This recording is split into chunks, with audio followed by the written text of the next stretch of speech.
With us now, Israeli Ambassador to the United States, Yechiel Leiter.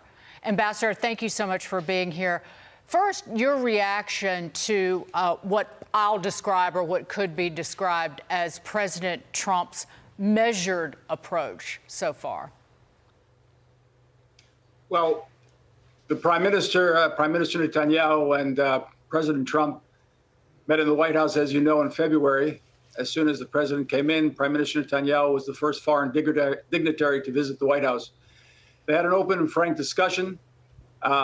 They both are committed to preventing Iran from having a nuclear weapon. Both are on record for a very long time saying that would be a danger to the world. Look, this Ayatollah stands in the middle of Tehran Square and chants, "Death to America, death to Israel." He's put us in the same pot, and we're going to work together to remove this danger to Israel, to the Middle East, to the world. Ambassador, the president today suggested that it could be up to 2 weeks before he makes a specific decision that, of course, might involve that nuclear plant that they have underground in Fordow.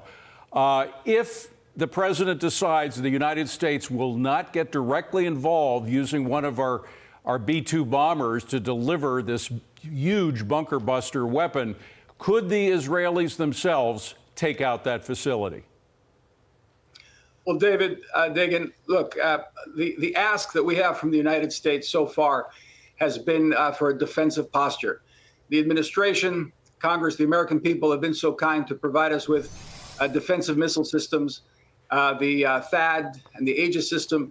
And these systems have saved hundreds, if not thousands, of lives as the Iranians rein in these ballistic missiles. We have to understand these ballistic missiles are like school buses packed with TNT that come careening through the sky.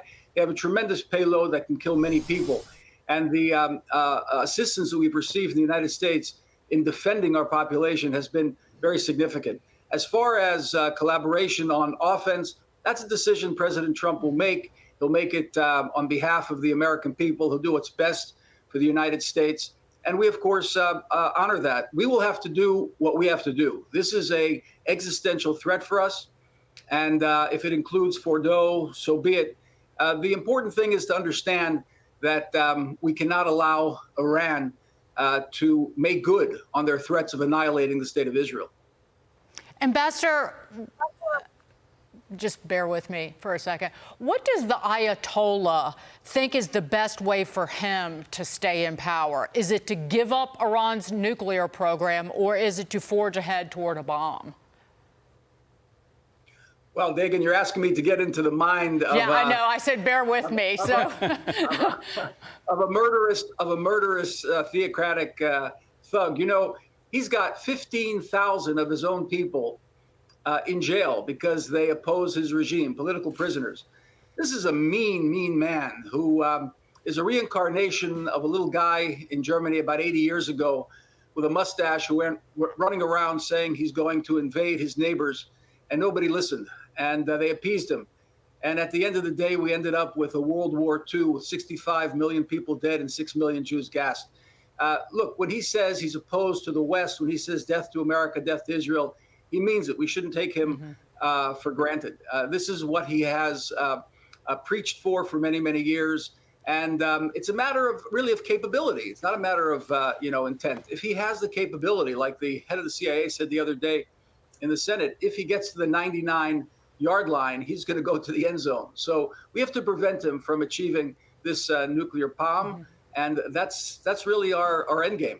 Ambassador, it was just a month ago that the president had this extraordinary meeting in the Middle East with all these Arab nations, and he continues to forge that relationship, an expansion of the Abraham Accords. Perhaps we'll get Saudi Arabia in it.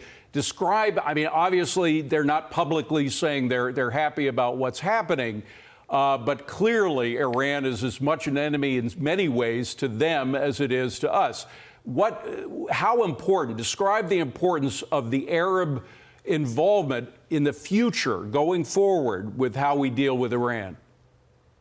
That's a great question, David. I'm going to refer you to something that the Chancellor of Germany said when he returned home after a meeting with President Trump at the G7. He said, Israel is doing the dirty work for us, for the entire world, because this regime in Iran has led to death and destruction, murder and mayhem throughout the world. And that murder and mayhem also threatens our Arab neighbors. And the moment we deal with this evil and we put it behind us, the Arab states in the region will be able to move into a mode once again of President Trump's vision of peace through strength, but an Abraham Accord Middle East that will be 2.0, and we're going to go beyond 2019, and the Arab countries will be in a position where they'll be able to normalize relations with Israel, Israel with them, and changing the Middle East really is going to change the world. This is a war to end wars. That's what it's important to understand. This is a war to bring peace. And that's what we're pursuing. We want to live in peace with the Iranian people. The Iranian people have a glorious civilization. They've been hijacked by this murderous thug of a regime. And the moment that we're able to embrace each other, the Middle East is going to change. All the nations in the region are going to be able to move into a peaceful mode that the president has been pursuing. Well, Ambassador, we wish you the very best of luck. I know you guys are right in the center of things, as has happened so many times over the past few decades. Ambassador Yechiel Leiter, thank you so much for being here. Really appreciate it. Good to be with you, David Dagan. Good evening.